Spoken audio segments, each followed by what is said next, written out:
Alas Pilipinas Women's National Volleyball Team gumawa na naman ng kasaysayan matapos masungkit ang bronze medal sa Leg 1 ng 2024 CV League. So what's next for them? Angel Canino, Gemma Galanza, and Cherry Nunag makakapaglaro na ba sa Leg 2? Pero bago natin pag-usapan ang lahat ng yan, kindly do subscribe to my channel and hit the notification bell to be notified whenever I post a new video.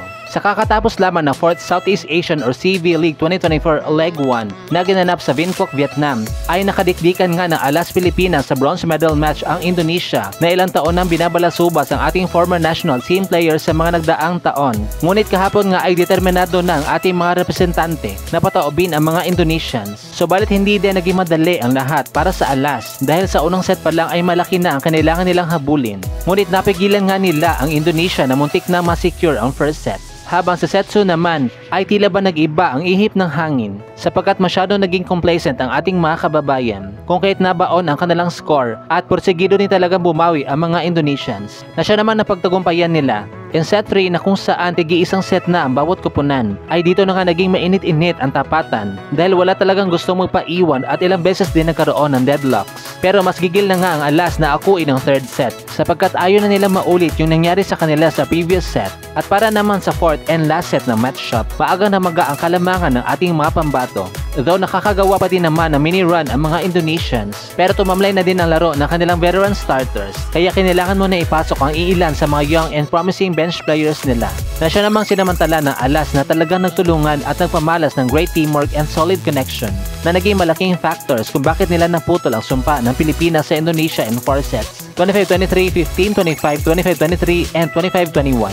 Pinangunahan na bagong Alas ng Pilipinas na si Alyssa Solomon ang opensa na nakapag-register ng 16 points at hirap na hirap din talaga ang mga Indonesians na pigilan siya. Followed by the two Queen Tigresses na sina Cici Rondina and Aya Laure, both with 13 points na talagang nilabas ang kanilang mga pangil. Lalo na si Islaya na ilang beses sinupalpal si Megawati at pinatunayan din niya na isa siyang clutch player. At syempre hindi naman nagpahuli si Cherry Bomb na ginulat ang Indonesia dahil sa kanyang leaping ability and versatility. Idagdag mo pa ang kanyang mga patong plays kaya naman nahirapan ang blockers ng kalaban na pigilan siya. And lastly, Tayo Gagate with 10 points na malaking asset talaga para sa Alas dahil sa kanyang intimidating height lalo na kapag katsandin niya si Solomon sa harap na talagang walang pinapalusot na bola. And not just that, maliban sa pagiging podium finishers at pagsungkit ng bronze medals, dalawang players na naman from Alas Pilipinas ang nakatanggap ng individual awards. At yun nga, isa na Tayo Gagate as the best middle blocker and for the second time around, napanalunan na naman ni G. Amazing de Guzman ang best setter. Samantala sa kabila ng natamong tagumpay na ating Women's National Volleyball Team ay marami nga lungkot kung bakit hindi napasama sa final roster ng CV League Leg 1 sina Gemma Galanza and Cherry Nunag na ayon kay Coach Jorge De Brito mayroon na silang 16 players at 14 players lang daw ang dapat na mapasama at sa susunod na linggo ay dalawa na naman ang mawawala na siyang pagdedesisyonan pa nila.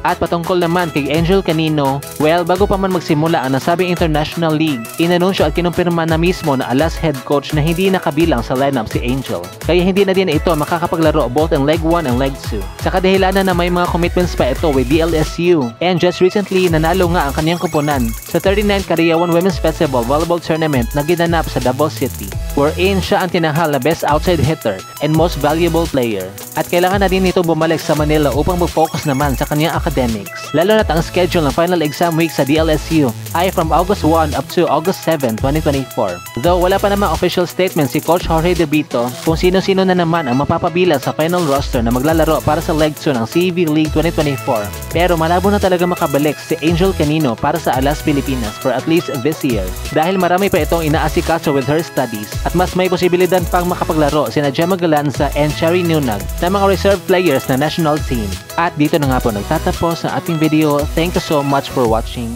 Huwag niyo po kalimutan mag-subscribe sa aking channel para ma-notify kayo kapag may panibago akong upload.